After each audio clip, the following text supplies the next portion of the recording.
What is up, everybody? Welcome to the first edition of We, the AFC North. I'm one of your co-hosts, Colin Morris, joined by the illustrious, the man, his channel, Suge Knight. How you doing, bud? What's going on, Colin? How you doing today? It's great to be here. Great to talk some sports. Let's I'm do so it, excited. dude. I put my jersey on for the first time since February. Like I always wear my Super Bowl patch jersey during the Super Bowl, even if the Ravens aren't in it, and then I put them away. They're gone. Now they're back out. Training camp's a weekend. Ravens play in 3 days. I got to sleep 3 more times, and then the Ravens play football. Whew, and it's what a satisfying Monday. Today's Monday, and it didn't suck. This doesn't suck. And now we're here. Let's do it, dude. Let's do it. Right? And 5 days the Steelers play against the Seahawks, so it's all great. This football season's back. It's gonna be fun. It's gonna be fun. And once again, thank you everybody for hanging out with us, joining us on our new podcast, episode 1, where we're gonna be talking. Obviously, you can tell by the colors. You can tell by what me and Colin are wearing. Ravens Steelers. That we're gonna talk about two of the big rivals in the AFC North. Recently over the last couple of years, but it's gonna be fun. It's gonna be fun. We're gonna do this all season. We're gonna be talking preseason, gonna be talking regular season. We're gonna be getting into all of it. We're gonna be arguing, gonna be yelling at each other. And it's funny because we don't play each other till like the end of the year when it like matters the most. Like it would have been, it was been like, okay, we play each other in the beginning of the year and that's fine. But no, we're not playing each other till the end of the year. So it's going to be a good long season before we play, and we'll be able to talk about all of it. So, like I say, thank you, Colin, for being here. Thank you, Colin, for joining me doing this, and it's going to be fun. I'm super excited about this. Well, what the hell are we going to talk about? Let's go ahead and tell the people. Today, we're going to be running through some training camp news. We're going to take a look at both teams' depth charts where they currently stand. A lot of big news in the wide receiver room over there in Pittsburgh. So, we're going to be taking a look at that specifically.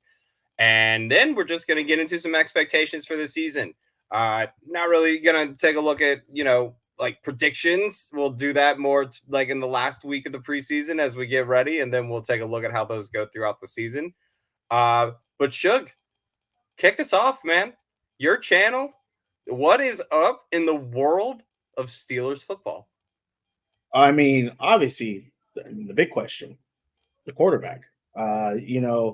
You had a guy back there that played almost 2003, so almost 20 years for the Steelers, and retired last year, and Ben Roethlisberger. And so the big question is, what was Pittsburgh going to do? You had a quarterback on the team, Mason Rudolph, who's had some on the field things happen, and a lot of people, weren't really high on him. So Pittsburgh went out and they got Mitch Trubisky. A lot of people know him as the number 2 pick. That really didn't do much in Chicago. He was in Buffalo as a backup to Josh Allen. So people were very surprised about that. And then the Steelers went out and they drafted Kenny Pickett out of Pittsburgh, who pretty much homegrown, from their backyard, played at Heinz Field a lot because he played for Pittsburgh. And yeah, so Pittsburgh was like, all right, this is what we're going to roll with. I think we did draft another quarterback. I don't have his name right now on hand, but we did draft Oladokun? Yeah, Oladoku. Yeah, out of I believe it was like North Carolina. No, South Dakota State. South Dakota State. Okay, so we drafted him. So you got Mitch, Pickett, Rudolph, Chris Oladoku, who's not getting any reps. And right now, coming out of camp, the big news is Mason Rudolph looks the best right now. But everybody has Mitch ahead of him. I think one of the for me, I've always said Mitch hasn't really gotten an opportunity to really start with the starters. He's been with Pittsburgh for the last 5 years, and I believe like it was in 2020 he started in the middle of the year and then got benched for Doug Hodges, which was kind of unfortunate. Obviously, he had the incident with Myles Garrett, which a lot of people have kind of.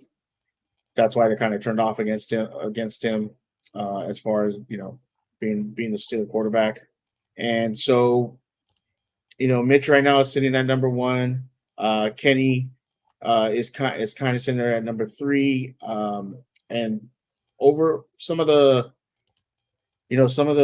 practicing where they've kept stats, Trubisky is 45 of 80, 56%, 356 yards, 7 touchdowns, 4 interceptions. Rudolph's 52 out of 77, 449 yards, 11 touchdowns, no interceptions. And Pickett is 38 for 61, 225, 4 touchdowns, 2 interceptions. So it's kind of like a weird situation because, like I've said it before, and I think Colin, we've talked about it. I don't think Pittsburgh just knows what to do without Big Ben. Like, he's been there for so long. I don't think they were ready to, like, when he was going to leave, what the plan was. So now I think they're kind of in this like weird scramble mode of like, all right, who's going to be our starter? And I think a lot of it is pointing toward Trubisky, but Mason Rudolph is showing up in camp, so a lot of people are now actually kind of championing for Rudolph. I was actually in a Steelers space earlier today, even though Jose says I don't go in there, and a lot of people are actually saying like maybe Mason should get the start. If he's progressing like this to week one, showing this kind of improvement, then maybe he should get the week one starter. I don't think so. I think obviously we know this is practice. It's it means something, but it kind of doesn't. This is where you make all your mistakes. This is where you get it out of your system. It's when you're getting hit live by another team that's trying with your marshmallow hat on. Yeah. My new favorite addition to the NFL, the marshmallow hats. Let's just if only can we just get one team to cover it in green screen? Please, just one team cover it in green so people could just put some stupid shit on top of people's heads. I think that would just be great. But to your point, Shug, this quarterback competition, in my opinion, is tied for first with most intense in the league for different reasons. We're over in Carolina. You now have Sam Darnold competing against Baker Mayfield, former member of the AFC North. Baker, the savior Mayfield. Yeah, exactly. He's going to come because down there he's going to save North Carolina. Exactly. And we got to look at y'all's room for the perspective of what does this team want to do? What is this team's identity? And this team's identity is to run the football, set up the play action, and make things happen on third down. I think Mason Rudolph's probably going to be the best bet to do that until Kenny Pickett's ready. I do not trust Mitchell Trubisky as far as I could throw him. I don't trust him. I listened to a lot of people talk about him over the last couple of weeks. He's got 2 playoff appearances. That's more than any of the other quarterbacks on the roster could say. Sure, you could throw that in me. I think that this is going to come down to the last game, and I think Mason Rudolph's probably going to turn some heads this weekend against a dampered Seattle defense, and we'll probably see how that pitch count plays out for the quarterbacks. You'll probably see Kenny Pickett probably plays out the whole second half. I hope they give Mitchell the first quarter and then throw it over to Mason for the second quarter and let Kenny ride for the second half. But you'll probably see by the third preseason game, whoever's taking those first snaps is probably going to be the quarterback. And I think Mason's probably going to be the one. And yeah, Ferris, you're right. The winner will be the one who doesn't fuck up a lot. That's pretty much how that's going to go. Pretty much. And but I was one of the things I was hearing was obviously Big Ben was a big quarterback, 6'5", and Mason Rudolph is 6'5". He's 6'5". He's like a Big Ben, and as far as Mitch, what I was hearing was he likes to run around with the ball more. So he moves within the pocket, moves outside the pocket. His shit timer is really short. Yeah, but that's something we didn't have with Big Ben. Big Ben hasn't been able to run since 2010. He hasn't been able. Every time he tries to run, he damn near has a heart attack. So is that part of what the new NFL is? You have a mobile quarterback Is that a good thing? Let's be very Whereas clear. Mason Mitchell Rudolph, Trubisky is like the lowest definition of what a mobile but quarterback he's is. still, but he's still, he moves around though. He's no Lamar Jackson. For He's him, not it's Lamar not because Jackson. he wants to. For him, it was because I couldn't name a single person that was on that Chicago Bears offensive line his entire tenure while he was there, and he was running around with a chicken with his head cut off, throwing his passes dear life. to David Montgomery and Tariq Cohen to save his life. Yeah. Well, and Ferris is saying, well, height isn't a skill. And real quick, let me just shout out everybody else. It's an attribute. Obviously, shout out to Ferris, Ravens Online, Gatekeeper, Slip and Tally. This is Coach. He has a Ravens podcast that he runs. Obviously, Lunch Break Hot Take. These are my boys. I stayed in that space pretty long. Okay, I did stay in that space pretty long. But you're right. Height isn't a skill, but it's something that Pittsburgh likes in their quarterbacks. A taller quarterback. Well, I mean, sure, but like, you like it because it's the only thing you've had for 19 years. But even when you guys brought guys in, when you brought in Duck Hodges, he still was on the taller side. And then who was that really? Was that the really bald, light-skinned Tennessee guy? Who was that guy? Is that him? No. Duck Hodges? Wait, what? No, who didn't you guys have a Tennessee quarterback too? You know what I'm talking about. But yeah, I know who you're talking about. I can't think right now. Taller guys. Yes. But like, yeah, I get it. But it's a comfortability thing. It's what Mike Tomlin likes to look over and see from his quarterback, clearly, or else he would have done something about it 8 years ago before they re-signed Big Ben to 2 more contract extensions. Clearly, he liked it, and it was fine, and it was working. But the problem is, you skipped like the first generation. You're like someone who waited. They're still on their iPhone 6, and now they're about to upgrade to an iPhone 14, but they can't find one. So they're like, oh, well, I guess I'll get the 10.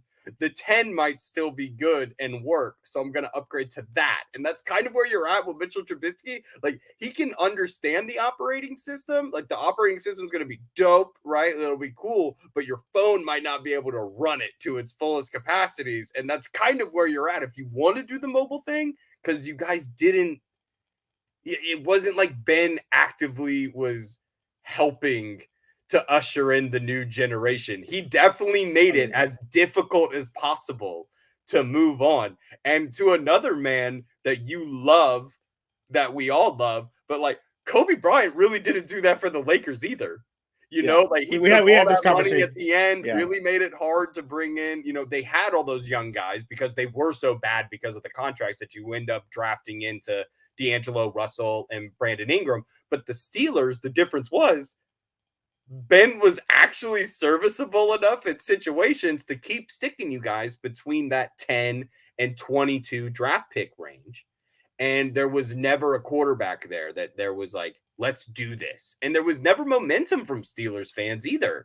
Usually that comes from fan bases of like an overwhelming thing that breaks through the media where it's like, okay, I guess it's time for a new quarterback here or there. Like that's kind of happening in New York right now. If it doesn't work out for Danny Jones, this is his last year. And those quarterbacks that don't sign 5th-year contract extensions, the list is growing and growing and growing.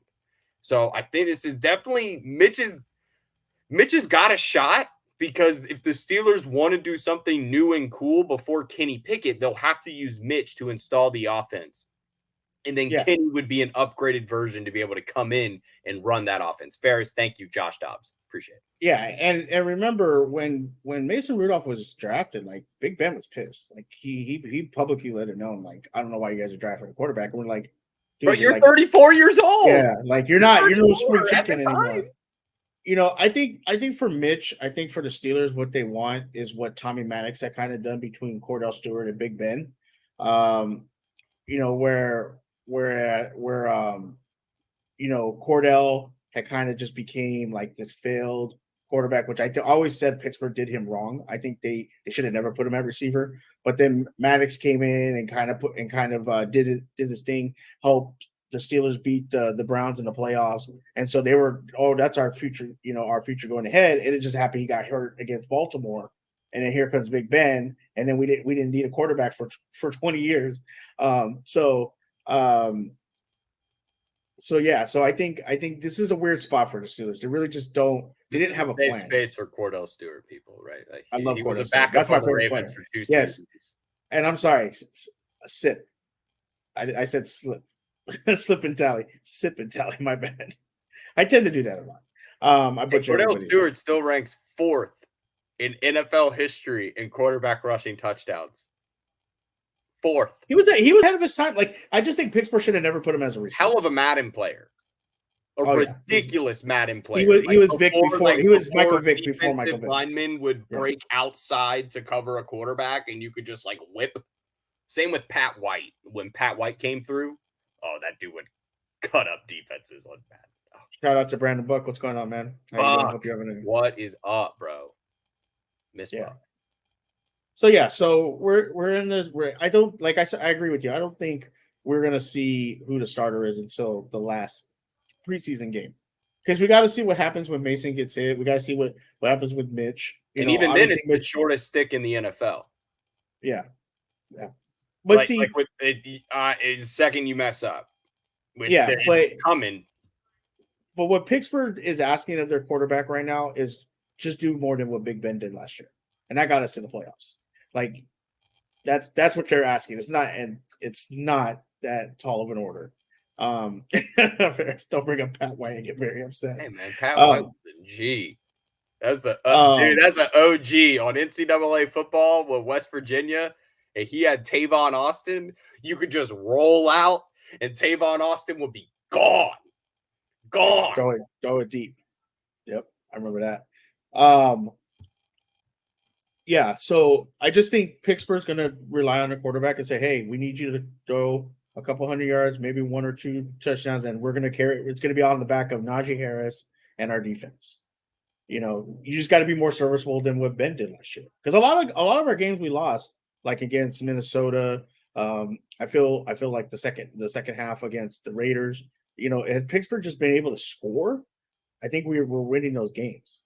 And then we beat, the Bengals in the division, because the Bengals only were ahead of us by 1 game, So I don't think we were that far off. But the quarterback play from last year, Big Ben, just his arm was gone. His arm was shot. Well, let's talk about the weapons. Let's talk about the upgrades, because it really does feel like this is a different group of people. Even though it's the same, you got guys coming into that phase of their career where they're going to solidify who they are as players. Najee Harris is coming into a situation right now where he can legitimately become a top 5 producing back in this league for an extended amount of time, on the merit that he's one of the only dudes left that doesn't have somebody coming for his job on 3rd down. He's going to be left in. And even then, I don't think, Benny Snell? I don't think Najee Harris is scared of Benny Snell. Benny Snell. I don't think Najee wakes up and sweats. But you got other dudes in other places that are like Rashad Penny wakes up and it's like, Kenneth Walker might come for my job. But there are guys out there in this league that don't have any job security.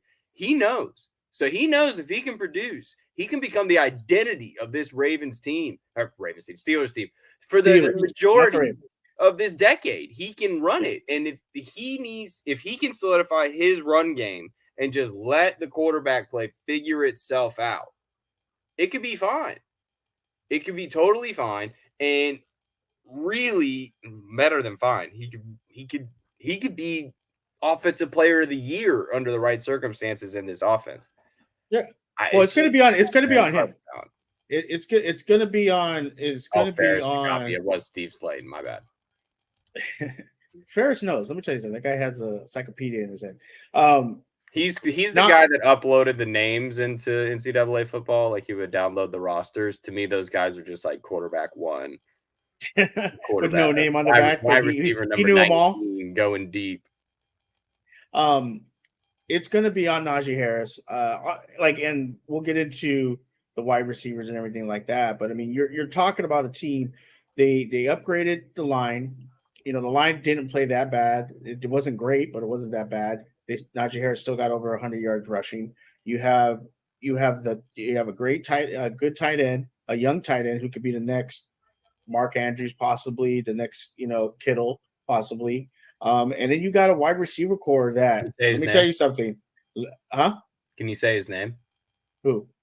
The tight wide end. receiver core? No, the tight end. Moose. We call him Moose. Freiermuth. Freiermuth. Thank you. It's like Shire, but Fryer. Okay. Fryer. I call him Muth. Okay. Muth. Is that what they do? Yeah. Do they give him one of those at the stadium? Yeah, he already has one of those. Oh, that's hot. I love that. Like a coop. Yeah. Like we had Pharaoh Cooper at South Carolina when that guy would catch a coop. Oh, it's so dope. Anything like that. I'm a sucker for that shit. And right now the Steelers have this receiver core, which a lot of Ravens fans, there's a receiver we have that is lighting it up right now in practice, supposedly. Yeah, Miles fucking Boykin. It's a no. I'm talking about homeboy from Georgia. You got Pickens. George Pickens. Yeah, George Pickens. That guy's lighting it up right now. Good luck, man. Georgia. Hey, we'll see. Georgia wide receivers. He could be the next AJ Brown, and he could be the next Antonio Brown. And you just don't know it yet because you're 10 years away from him breaking. I'm just saying, Georgia wide receivers are very testy. They're very emotional people because they did not get a lot of attention in college. Yeah. Oh, but he's putting it out there. Like, he's like, I'm a good receiver. And he's putting it out there. And we'll talk about the depth chart and everything because that was kind of big news. And yes, we'll get into Austin the third. He's lighting it up in Pittsburgh right now in practice. But they're rookies. So we're going to see. And then we'll get into some other stuff. As far as a wide receiver core. And obviously you have Tomlin, one of the best coaches out there, who's now, I heard in the spaces today, it was kind of funny. It's like the last remnants of Bill Cowher. And when I say Bill Cowher, Ferris is going to freak out because he hates that man. The last remnants of Bill Cowher is gone in Big Ben. So now, like, it is stupid. It's just a stupid narrative to say now Tomlin gets to prove himself. Like, really? No, like, he's been proving himself for a while now. He hasn't lost in God knows how long, like but now it's time to prove himself. And I'm like, really, he's been proving himself, but okay, fine. And there's honestly not a lot of situations to compare that to where like a quarterback is carried over from a prior regime and then had, that sustained success. The closest thing we have right now is Aaron Rodgers with Matt LaFleur. Yeah. Where it's like, okay, but you're not talking about, like it's his turn to prove himself or anything. Yeah, he doesn't need to prove anything. Now is he taking a young team and he took a very, I wouldn't say old team last year, but it was a mixture. This team's young. Like he has a young team. But it's talented. Like you have the defensive player of the year. You have a good defense. Steelers re-signed Minka. You have a good top defense. Like it's time. They can do some stuff. But it depends on the quarterback play. This is where we're talking about it. The quarterback play is going to be a big thing for Pittsburgh and how this year goes. Okay. Well. Talked about the Steelers at the top. Now we're going to kick it over down the highway to Baltimore. We're going to run through some stuff. Training camp got a little crazy today. All right. People got paid. And by people, I mean the greatest player in the NFL, Justin Tucker. Okay, folks. Justin Tucker got that bag again. He got another bag. This is his second bag that he has secured for kickers. And he'll be with the team through 2027. So, Shug, you have another 5 seasons of Justin Tucker kicking field goals for the Ravens. Can we just, and I'll shout out Mr. J6 because he's the one that said this. So Pittsburgh signs their kicker, and then you guys just want to outdo us and then sign him for a longer term and give him a little bit more money. Bro, I don't even know who your kicker is. I don't even care. Boswell. Yeah, Boswell. But we had signed him, and then you guys come out and say, no, we're going to give more money to our kicker. They came out in camp and said that Justin Tucker just got walked up on by Eric DaCosta and was like, hey, man, you want to talk about a contract extension? He's like, yeah, sure. They were done in 5 minutes. It was a 5-minute negotiation, and they were done. So he knew he wanted to stay in Baltimore. That guy loves Baltimore. Baltimore loves him. He does so much in the community. Like him and his family, they're awesome.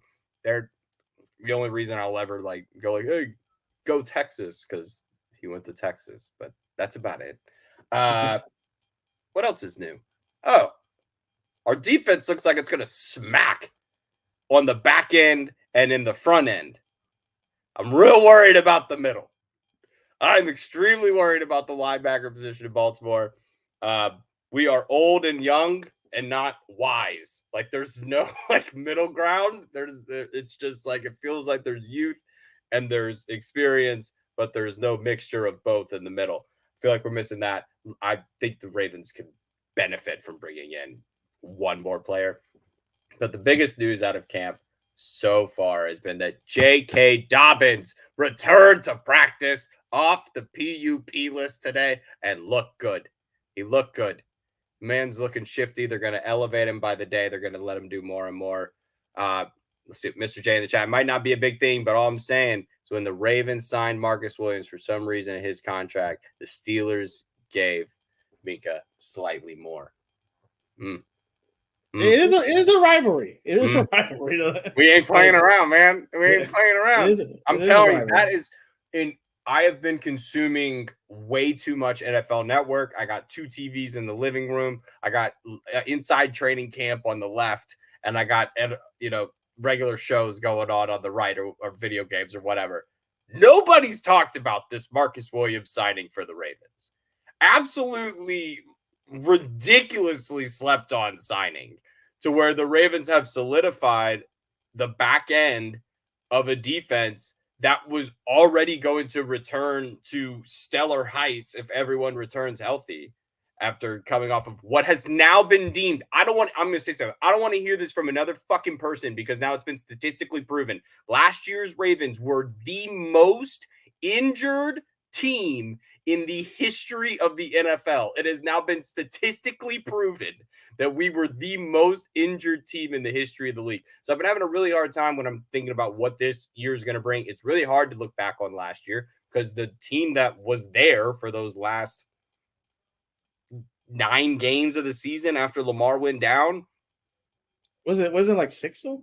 It felt like 4. Like you're 8-3 against losing everybody. Like Dobbins goes down, then Lamar goes down. You already had Stanley down. You just had everybody dropping, and then we just kept losing offensive linemen. Now Hollywood's gone. None of the running backs that were there for the last 5 weeks are on the roster anymore. So now you're coming back fully with J.K. Dobbins, Gus Edwards, hopefully by week 3. And this wide receiver room, which is like the most talked about wide receiver room, because nobody knows who any of these guys are as players. We know Rashad Bateman has glue for hands, but is he clutch? We know that Devin Duvernay is fast, but can he break off a defender on 3rd down when you need somebody to go deep? You have Tylan Wallace, all these guys in the room. And guys are separating themselves and making like good plays. But I also feel like the Ravens are just out here putting out propaganda like, hey, look, Lamar threw a tight spiral. Isn't that nice? I don't care. Like, I want to know, like, I want to see these guys in drills. That's really something we haven't seen a lot of for the Ravens wide receiver group, and content has been drills. I've seen a lot of cool, like, a defender room, like defenders barely on them, and they're breaking into the end zone for a nice catch. Mark Andrews is crushing it. I know Mark Andrews is crushing it. So really, this whole wide receiver is really going to be dictated on how good the running game is, because then that's how much pressure is going to be put on them, is based off of how much can the running game actually do for us this year. And if that's more than in the last 2 years, you would see less reliance on the wide receivers allowing them to, have a little more leeway. Well, I know one of the issues that you guys were trying to fix was your line, but we had news about that right now, that was it the one Linderbaum, he's got a foot thing. Looks like he's going to be out at least a week or 2, but not a big thing. It wasn't like there was a word thrown around, like a name, like a capital L word for the foot thing, but it's not like a condition or anything like that. So he's just got a week or 2, and then he should be back by the 3rd preseason game. But you would like to have had Lamar to have more time with his new center. But it looked like they had already spent a good amount of time together. There wasn't a lot of learning. And boy, that motherfucker's a bowling ball. Liz Frank, thank you. Yeah, Liz Frank. Man. Yeah. And people are kind of disagreeing with you. The wide receiver room is ass. We need help at wide receiver. I'm not saying they're not ass. I'm just saying they haven't shown me that they are ass, right? Like if you haven't proven to me that you can't do it in situations as a unit, then I'll call you butt cheeks. But like until then, I'm going to say like these are all dudes drafted in the top 3 rounds of the NFL draft that are now getting a chance to play with the most entertaining quarterback in football, and they all want to be there. So that for a chance for them to actually be in these roles with Lamar and to actually be able to be fully going, because by the time Bateman was actually ready to cook last year, Lamar was out. So like we gotta see what it's like with Lamar with all these guys, and then hopefully it'll all work out, and I don't have to hear the letters OBJ ever again. You don't like those letters? You don't like OBJ? I like him fine. I just don't want him on my football team. Is there a receiver out there right now that the Ravens can pick up to help with your receiver room, or there's nobody out there? Is there? I don't know. Vamp for 2 seconds. I'm gonna look up free agents, available free agents. Prochet was a 6th rounder. Okay. Was he? Well, I hear the Ravens are very high. You know, Raven fans are very high. I was thinking of that other mofo we had. It was Miles. I'm very high on. Yeah, Miles Boykin is with us right now, and he's like our 3rd wide receiver. But I've been hearing a lot of Ravens fans very high on Prochet. We're Brandon Buck's talking about how they have a wide receiver. I guess they were talking about Isabella. Yeah, I love Andy Isabella. Don't play on that shit. That guy is a cheat code in Madden. Andy Isabella is the man in Madden. Will Fuller, T.Y. Hilton, Cole Beasley, Emmanuel Sanders, Alan Hearns, Deshaun Jackson, Danny Amendola, OBJ, Adam Humphries, D.D. Westbrook. All right, I'm loading the gun the further I go down the list.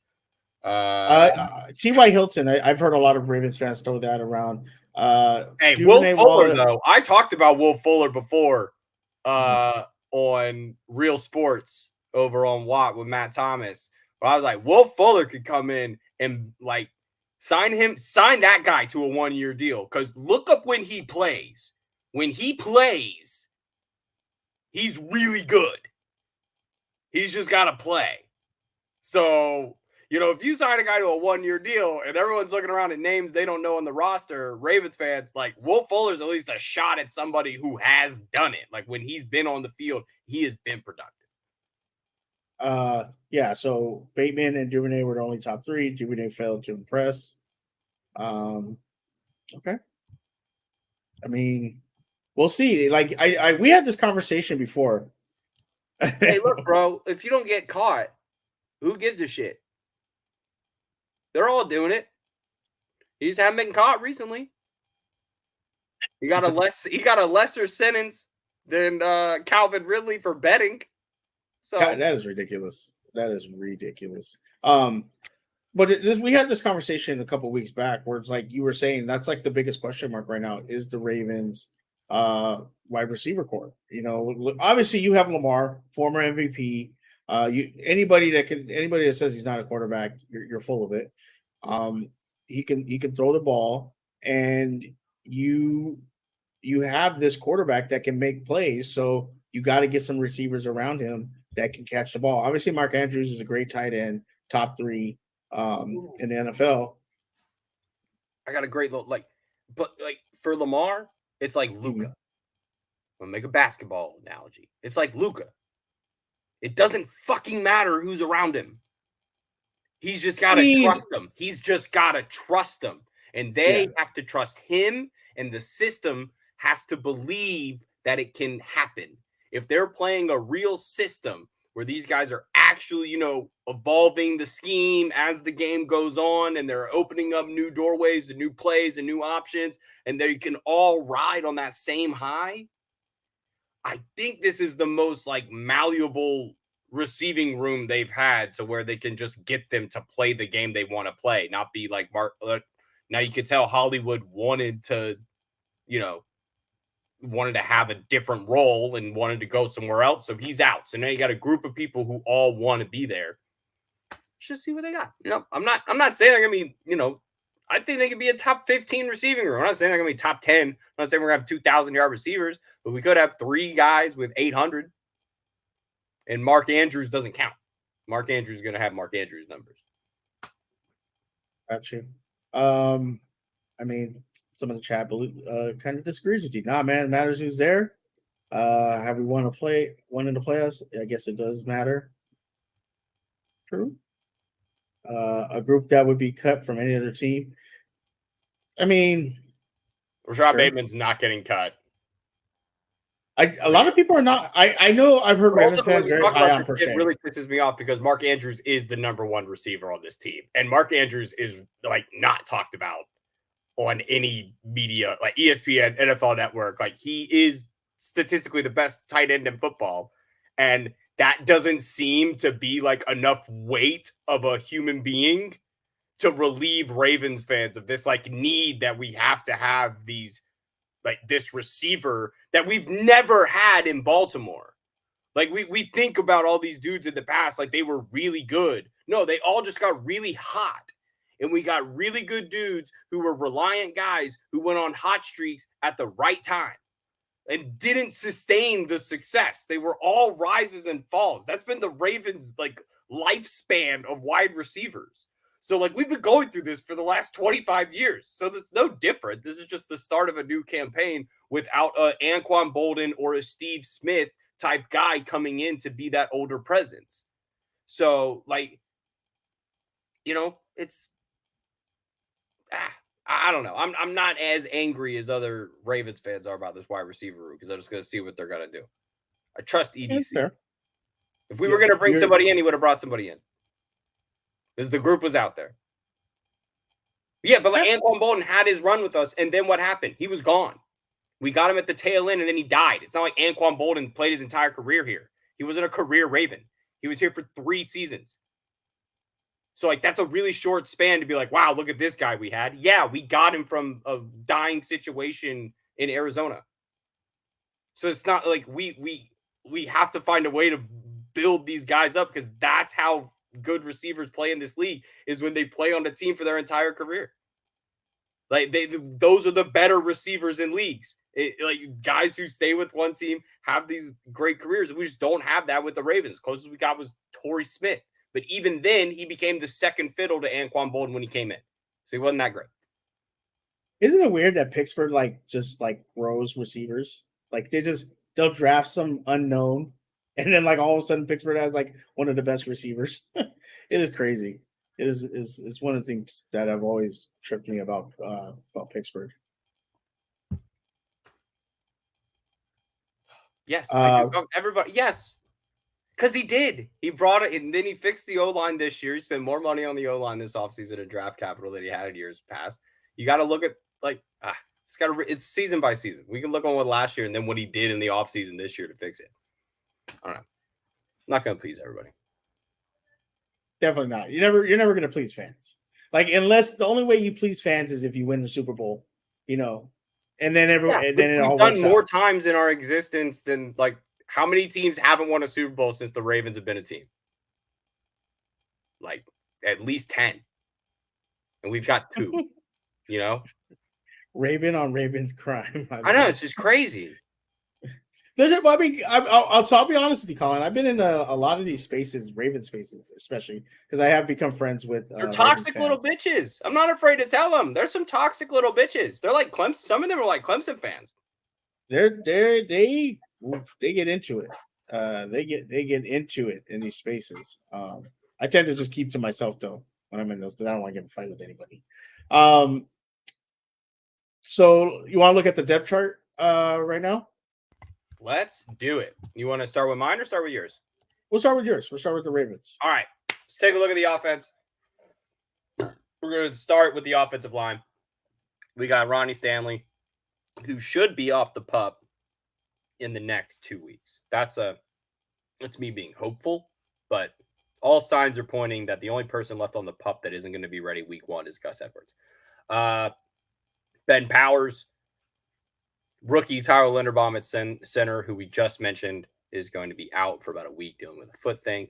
Kevin Zeitler, Morgan Moses, and Daniel Falale, who I really like. A massive mofo that we brought in during the draft. Just an absolutely ginormous human being.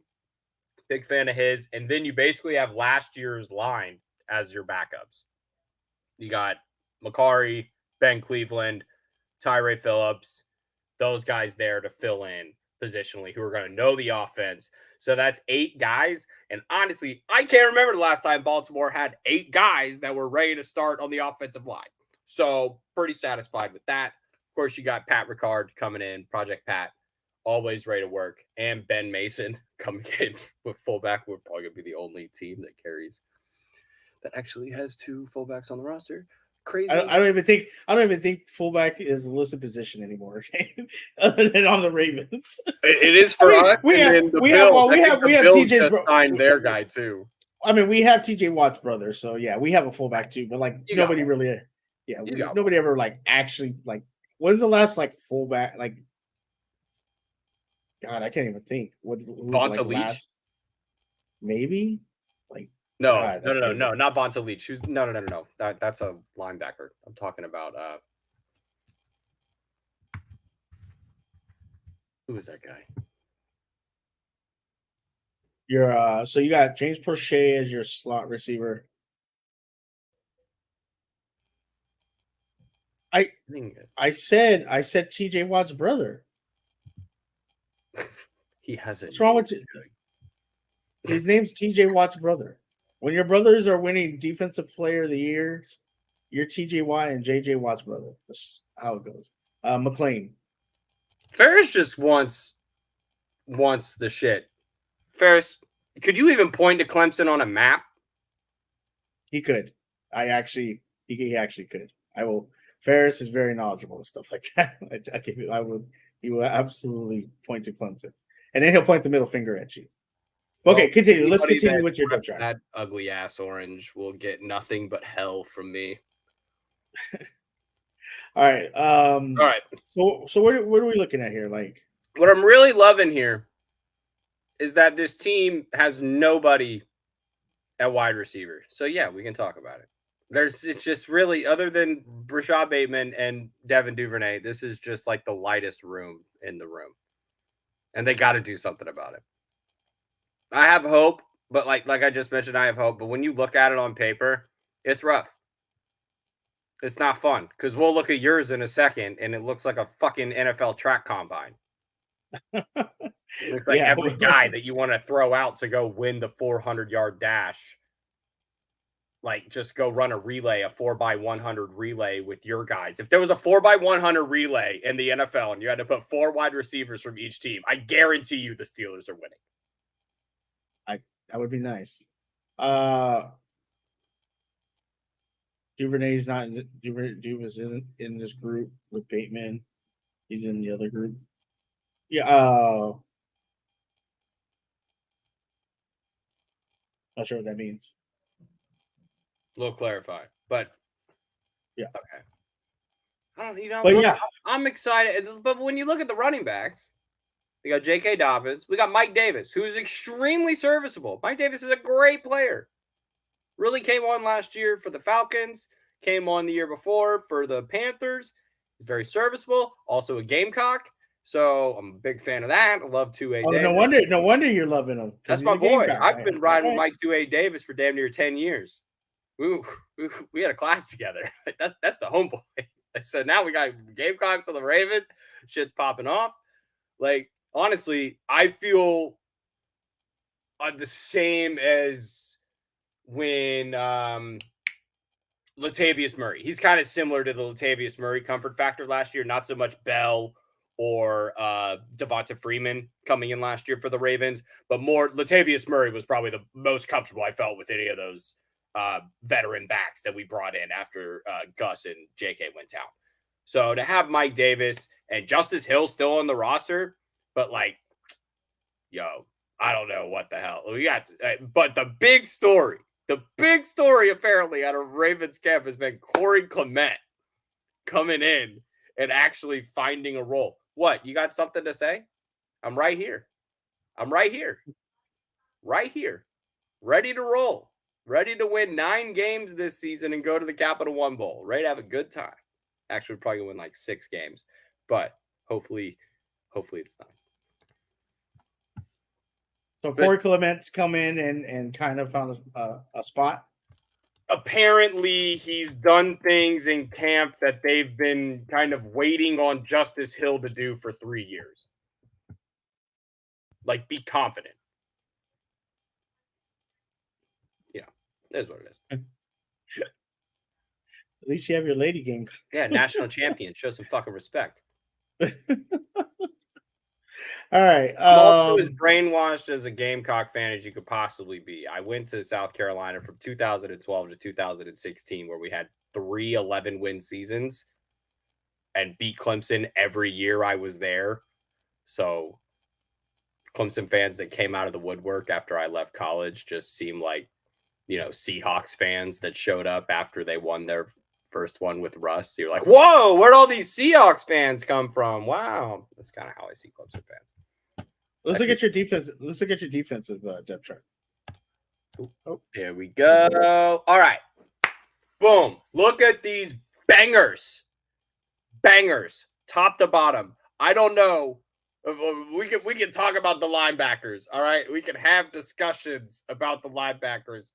Patrick Queen still's got to prove it to me. I'm surprised Malik Harrison is still on this team, and I think Malik Harrison is still like really weirded out that he's still on this team because he came in the same draft class as Patrick Queen and has just not been it. He just is not it. But still, you got Josh Bynes and you got Tyus Bowser. You brought back Justin Houston, but let's work our way out. All right. Marcus Peters coming back from injury. You got Marlon Humphrey coming back.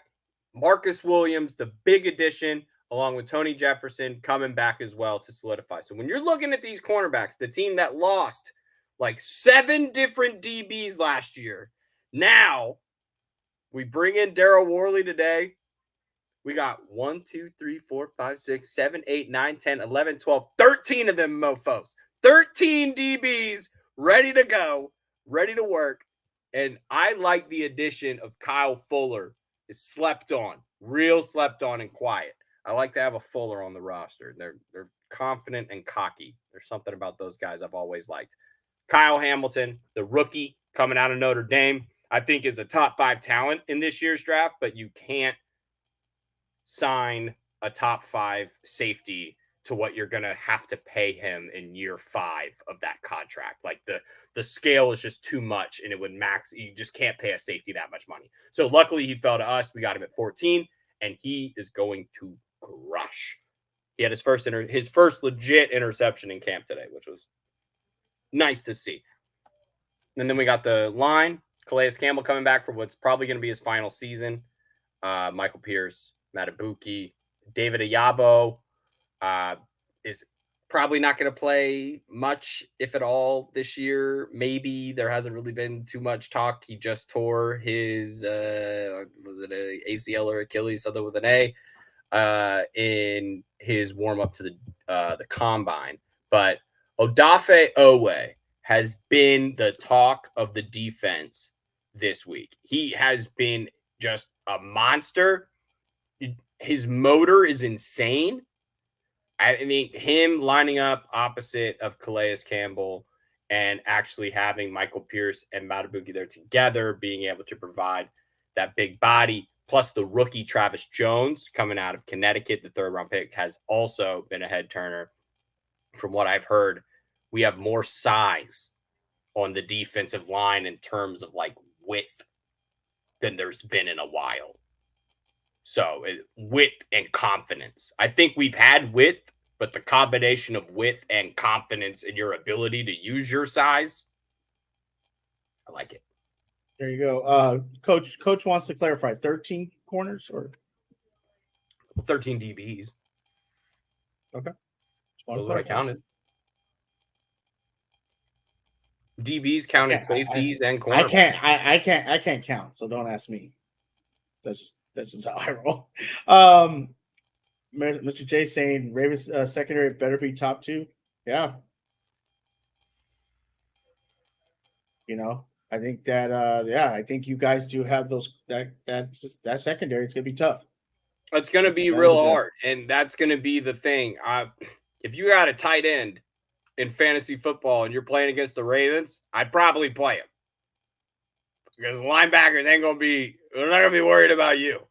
They're going to be trying to force that quarterback to make a bad throw and let our secondary make a play.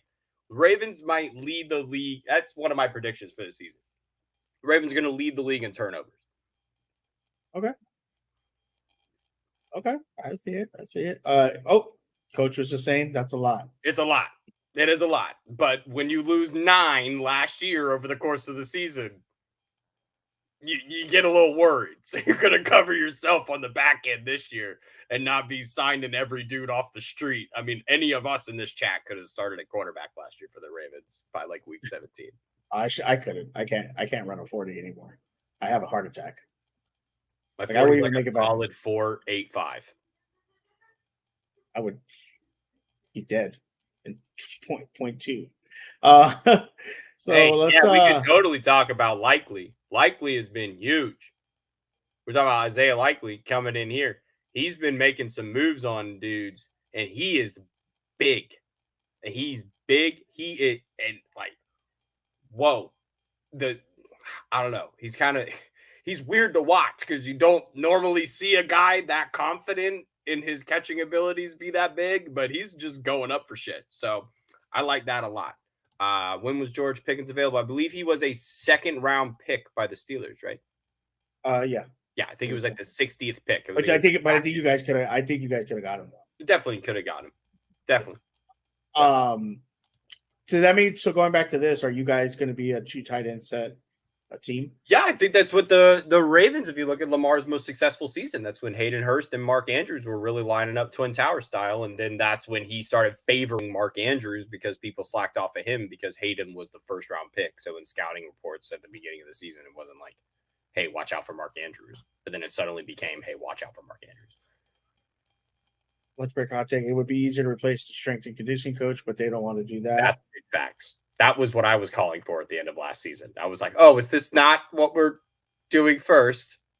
Or are we not just going to replace the injury people? Should we not just go hire everybody from the Phoenix Suns? That'd be great. All right, let's get into Pittsburgh's depth chart. I don't know if I uploaded. No, I did not upload the defensive one. I'll have to look for that. Hasn't changed much. Yeah, the defensive one I'm not worried about. The offense is, obviously I was talking about it earlier, is going to be what's important for the success of Pittsburgh this year. And the big news is basically the 3rd starting wide receiver, which is George Pickens, who has been lighting it up in Pittsburgh in the practices and has really showed up and showed out. A lot of people are talking about him. He has a good repetition right now of going with all 3 quarterbacks, Mitch, Kenny Pickett, and Mason Rudolph. And then another wide receiver that's really getting some love is Calvin Austin. He's really showed up too.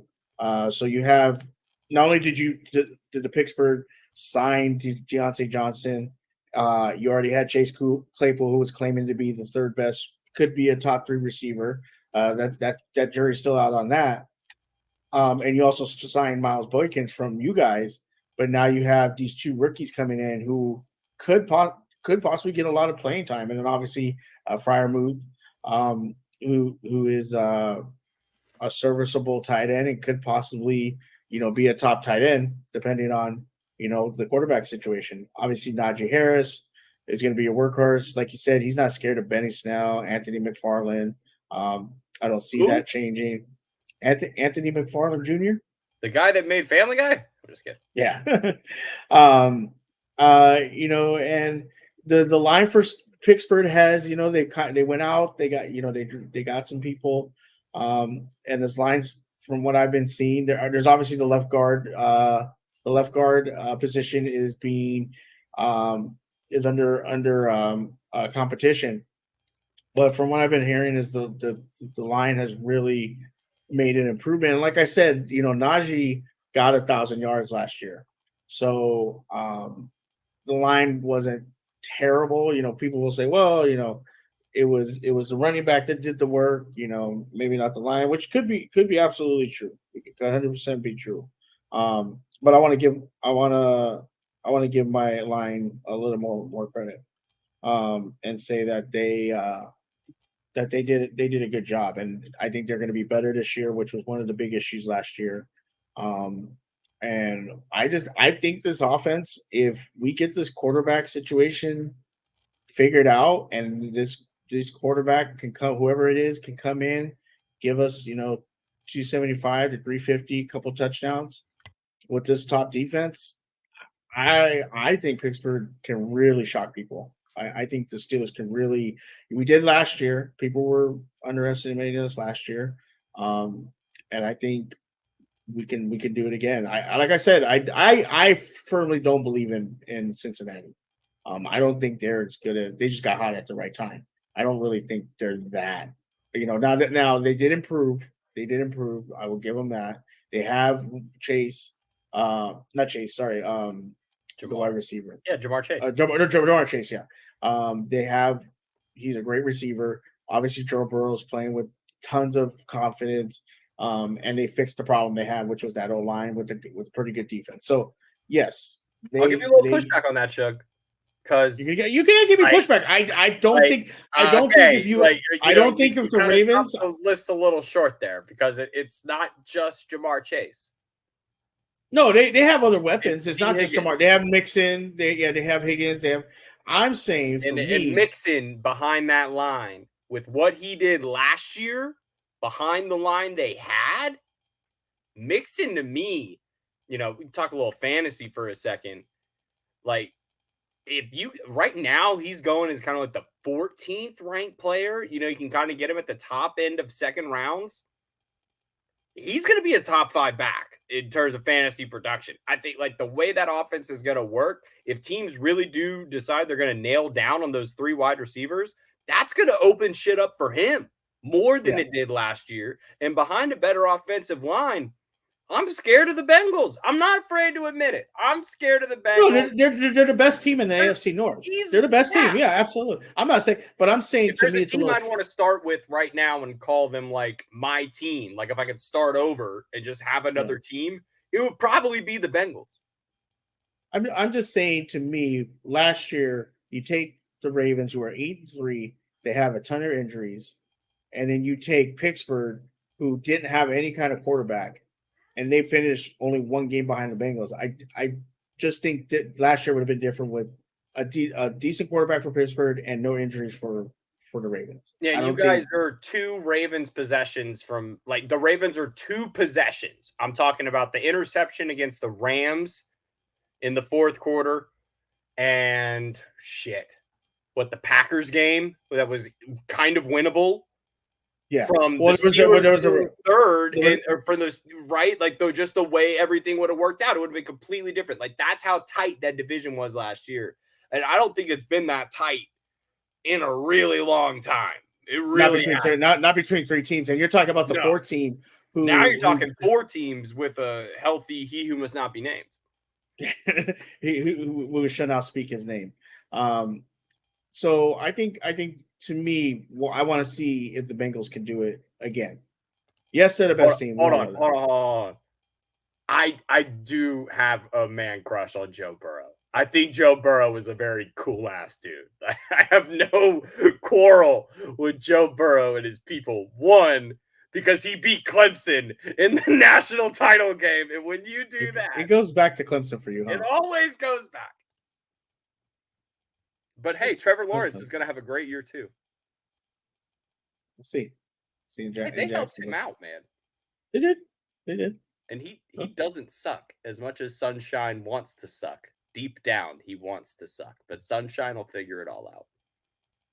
So, I mean, I'm not saying I would be stupid to sit here and say like the Bengals are not the best team in the AFC. They're the best team. I think legit right now, if you're looking at it with a healthy, are we talking about a healthy Watson or an unhealthy Watson, or like a playing or an unplaying? I mean, because we're splitting hairs. I think if you're really talking about overall talent between the Browns and Ravens rosters. I think there is a discrepancy, Shug. You cannot lie, between the overall talent that the Steelers have on their roster, position by position, than the rest of the division.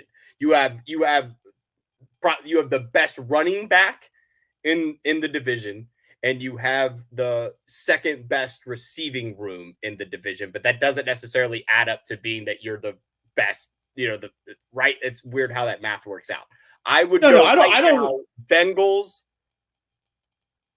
Like if it's a healthy Deshaun, there's no way I can't put the Browns ahead of the Ravens. Like I can't be like a logical football person and not think that team with Deshaun Watson is not good, besides the fact that they're just the Browns and there's just something about. But that's the thing; they are the Browns, right? So you can take off 3 wins. I'm legally allowed to take off 3 wins off of my initial prediction because I don't know if you want to use the word illegally with the Browns right now. Okay, maybe not use that word. Like that? You like that? Like that? Shut up. Baltimore's in, yes. Baltimore is in the league. We don't speak that name.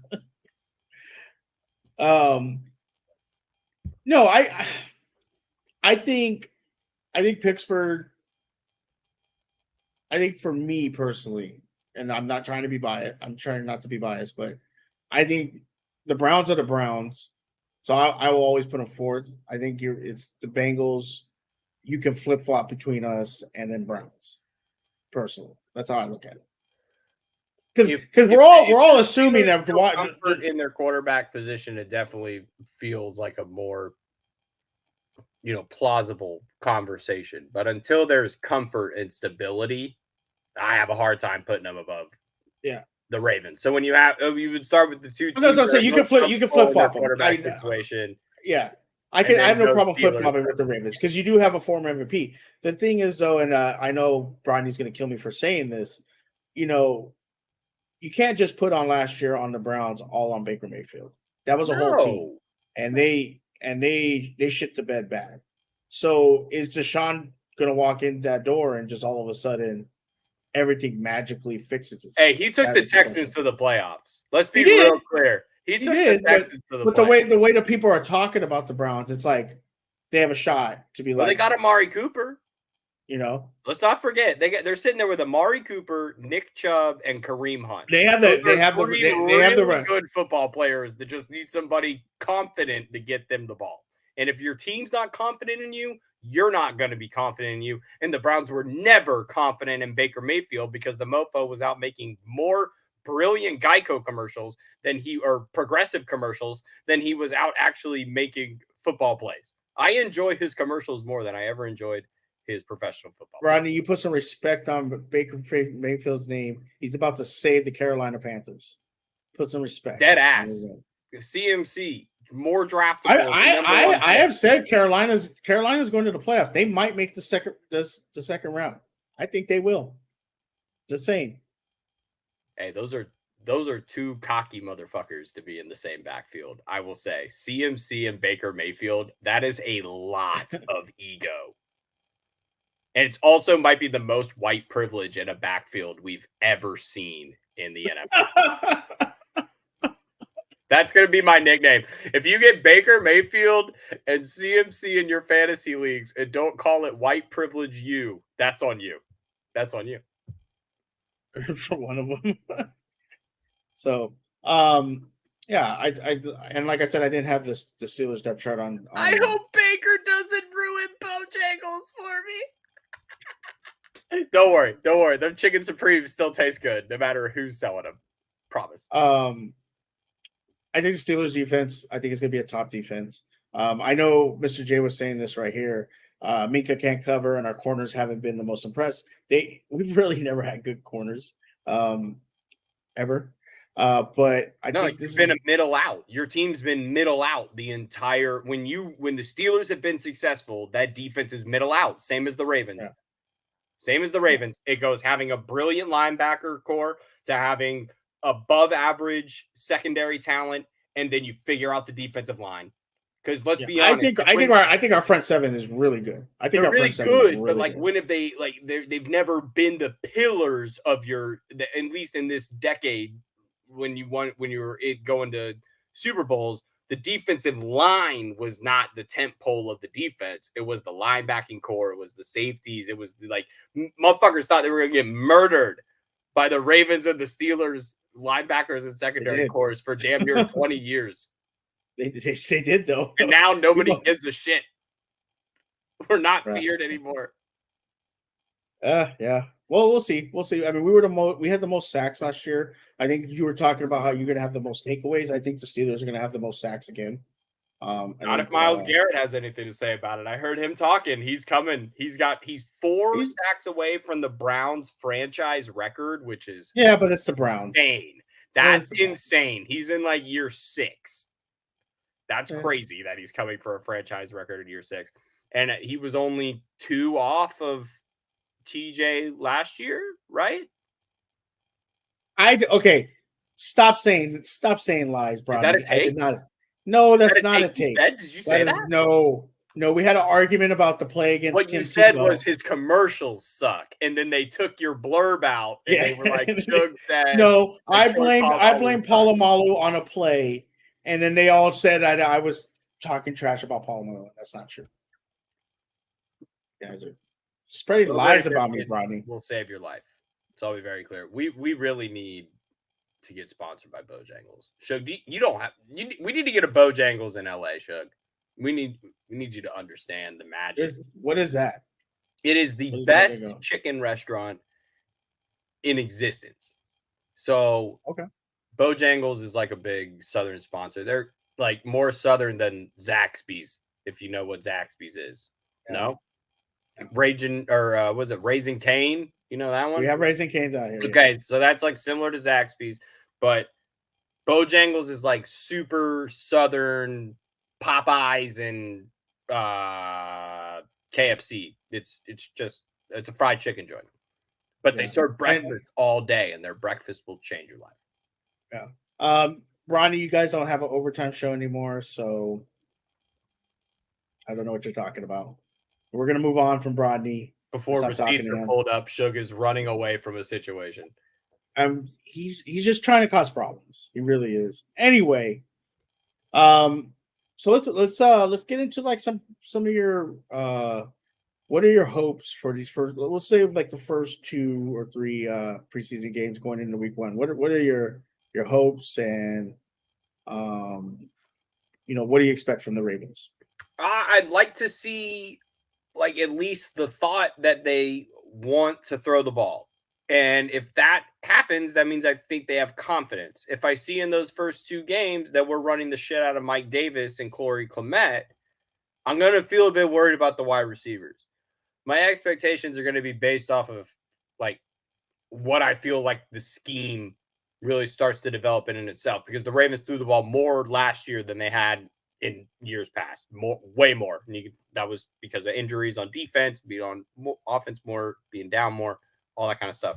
Ravens like to get ahead early, stay ahead.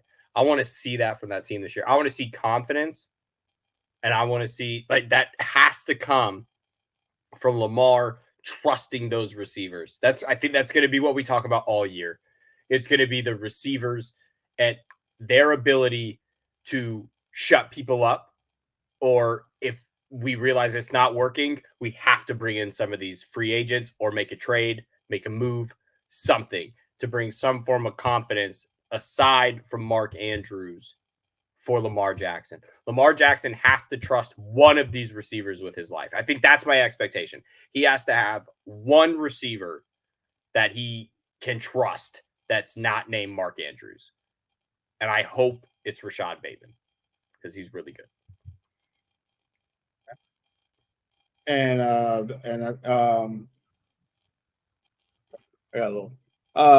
mean, yeah, I think Lamar's, gonna be the one that carries this team, even though I think your defense is gonna be great. You guys gotta be able to score points. This isn't the 2000 Ravens that like they can score, So well, maybe with my takeaways prediction, it might be. Maybe. Why Lamar got to just trust receivers? It goes hand in hand. I'm not saying they're not trustworthy themselves, but they have to show that they are, and that like proving themselves to Lamar, and that builds itself hand in hand when you become trustworthy, But like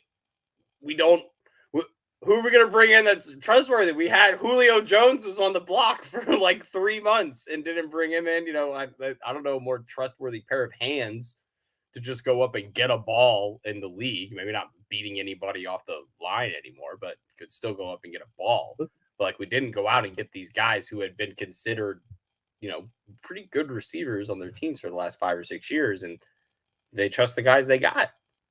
And if they trust the guys they got, I got to trust the guys they got. I don't got enough time to question people. When I do, my brain starts hurting. There you go. Nobody likes EDC. I love Eric. What's the matter with y'all? Sat at the foot of the master. Going to those spaces to tell you different. All right. And for me, with the Steelers, obviously it's the quarterback.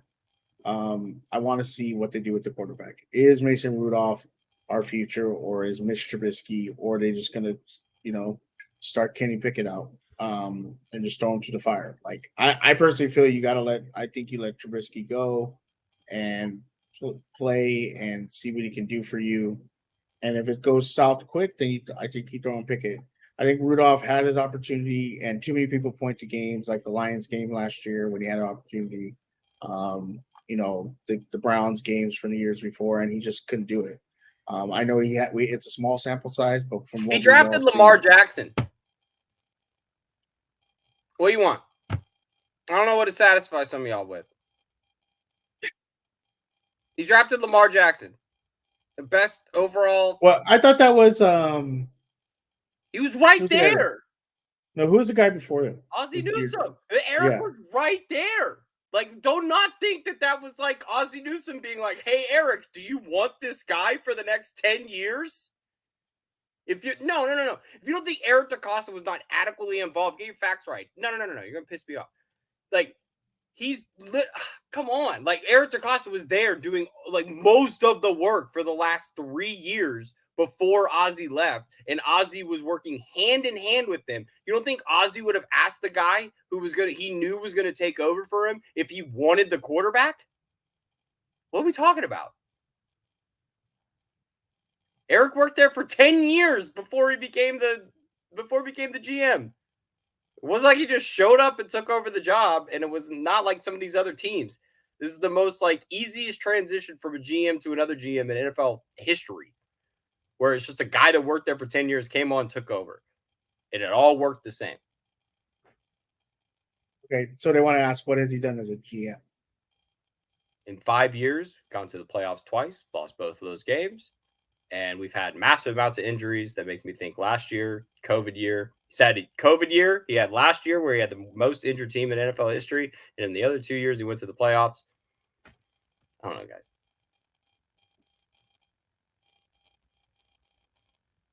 The next few drafts, EDC didn't do shit. His 2009 draft was gone. You really want us to believe that nonsense? Who was Hollywood Brown was his 2019 pick? Yeah.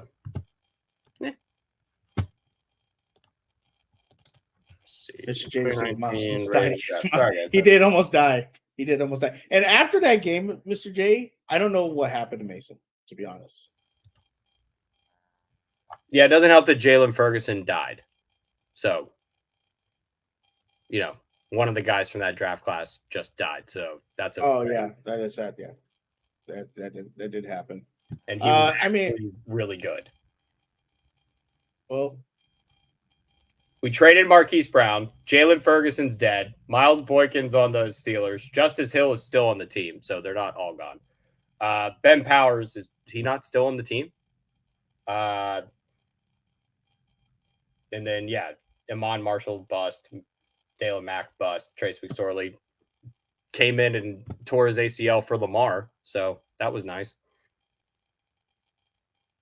I think this was his year. Who, Ferguson? He was brought on this team with this linebacker course. The only reason we brought Justin Houston back, Justin Houston wasn't on the team until Jalen Ferguson died. They were ready. They were ready to not bring him in. They want to know some impact players. I'm not here to satisfy the chat, Shug. I'm just there for putting questions. I'm just saying. You're the one putting them up on screen. I am because I don't know. I'm trying not to follow. I've been following Ravens stuff too much. Let's lately, not act guys. like the draft this year wasn't fucking phenomenal, and let's let them show off that this wasn't his best draft yet, and let's see what he does with it. Let's give him a chance. Let's see what you guys are done. So if he doesn't, I think you guys were graded as the best draft this year, right? Like One top of the best drafts? 2 easily. Yeah, us, Yeah. Jets, even the Lions had a great draft. So we'll see what they can do. I just sat here and shat on the linebacking core the whole time. Let me give him some credit.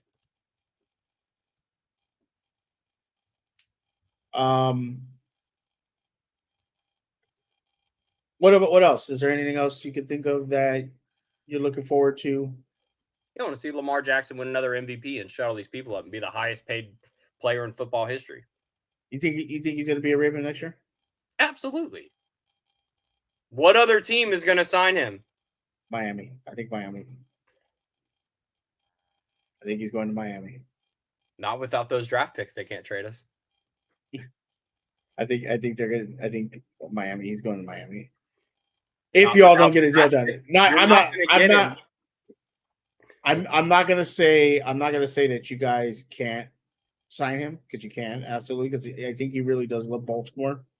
But I hear so many different things about this, about the Marquise trade and things like that, like, and how this is all being handled. Obviously, like, Kyler Murray just got paid, so Lamar's gonna want some money, and Bashoti's your owner, right? Yeah. Does he want to pay Lamar that money? Yeah. So I guarantee Lamar's asking to get guarantee what? What did Kyler Murray get guaranteed? I just had the Deshaun number stuck in my head. Okay. Well, he's gonna want more than Kyler Murray, because Kyler Murray is not on the same level as Lamar. And we all I got an and well great. Yeah. So he's gonna want that money. So I think that is your biggest question mark going into the season, is can you get Lamar signed before the end of the year? Honestly, I've just been more entertained that more people are worried about whether or not Lamar Jackson's getting signed than Aaron Judge getting signed for the Yankees. And I think it's the most comparable situation. Guy's 100% betting on himself and is going out and having an absolute career year. And that's what I want to see from Lamar. I want to see the same confidence to go out and prove it and make them pay you the money. I want him to play so well they have no choice but to pay him that money. Yeah. Because that's the only way it doesn't happen. He leaves because he doesn't play well this season, and the Ravens go 7 in however many games we play. What would it be, 7-10? God, if you guys go 7-10, right? Yeah, he's gone. If it's 7-10, he's gone. But then the whole team's fucked because we have nothing else. What is it? The J.K. Dobbins show? No, it's the Lamar Jackson show. So we just have to. Could you imagine you guys went 8-3 last year? Lamar gets hurt. You don't make the playoffs. You don't play good this year. And he leaves. That is like doomsday. That's crazy. Right. Like, that's doomsday scenario. I don't know. I'm not like that negative. I don't think that's going to happen. I think they know that. I don't think you guys, even though I'm not I'm a Steelers fan. I don't think you guys, if you go 7-10, the rails came off real quick. He's gone. That would be the first move. DaCosta's gone. Oh, they would run him out. They would run him and Harbaugh out of. I don't think it's a Harbaugh problem. I think it's a GM. If at the end of the day it is that, then yeah, I'm not saying that Eric DaCosta is the best GM in the world. I'm also not saying he's the worst. There are way worse options out there to have. So I think this is this is definitely final straw for both of them, but I don't think it. I think it's definitely more DaCosta's fault than it is Harbaugh's fault. Yeah, because Harbaugh really hasn't made the worst coaching decisions. It's been most of the time it was the offensive coordinator, and he's gone. The defensive he's gone. The offensive coordinator is still fucking there. So, all right. Well, this was our first episode. Like I said, we're gonna be doing this all season. We're gonna be going through the preseason, going through the season, talking about Steelers and Ravens. We'll have some fun stuff that we're gonna do with the show. So thank you for joining us. Thank you for hanging out. Really appreciate it. Colin, tell the people where they can find you at. You can find me everywhere. Colin Morris's are sold on the internet at _C Morris. You can find me on Tuesdays over on Watt Relent as I do co-host Real Sports with Matt Thomas. We do more broader sports topics. We both talk a lot of NBA, NFL over there. Try to get Matt to not talk about the Browns as much as possible. And yeah, you can catch my content that I make over on the College of Charleston sports Instagram, Twitter feeds. I do social media content for them. Got volleyball starting up soon, and we get into basketball, transition to baseball, and the cycle of life repeats itself. Oh, there you go. Yeah, make sure to check out. He puts up really dope videos on Instagram. He does. It's really dope to see. Yeah, make sure to check out him and Matt on Real Sports. It's a great show, real awesome show, and they love talking all the sports there. So make sure to check that out. And like me, Suge Knight 323 on TikTok and Twitter. Matter of fact, when I get off here, I got to argue some baseball on TikTok because I made a video and now people have been commenting. So I'm gonna go over there and argue. Bunch of Padres fans, right? Bunch of Padre fans. A bunch of Padres fans, those cocky mofos. Oh, it was so good this week. It was a great time. Yeah, you can find me at Suge Knight 323, and then on Twitch you can find me at Suge Knight 1323, where I'll be playing a lot of Magic, doing tournaments, things like that. And then, like I said, here every Monday, from now, and God knows we'll just keep rolling. You'll find us here, we the AFC North Podcast, talking Ravens and Steelers football. So once again, thank you for everybody in the chat. Lunch Break Hot Take, Ravens Online, Ungatekeeper, Rodney, Mr. J Ferris, Snipping. I forgot the name now. But Snip, Coach. I know his name is Coach. Thank you very much. Appreciate you guys for all hanging out and chatting with us. Like I said, next Monday, it should be 6 p.m. PST, if not 7 p.m. When Monday Night Football starts, we'll be going later. We'll be going after Monday Night Football. So if you like this video, make sure to like and leave a comment for us. Tell us what you think. Tell about. Give us your thoughts, and we'll talk to you guys later. Have a good night. Thank you very much. Peace.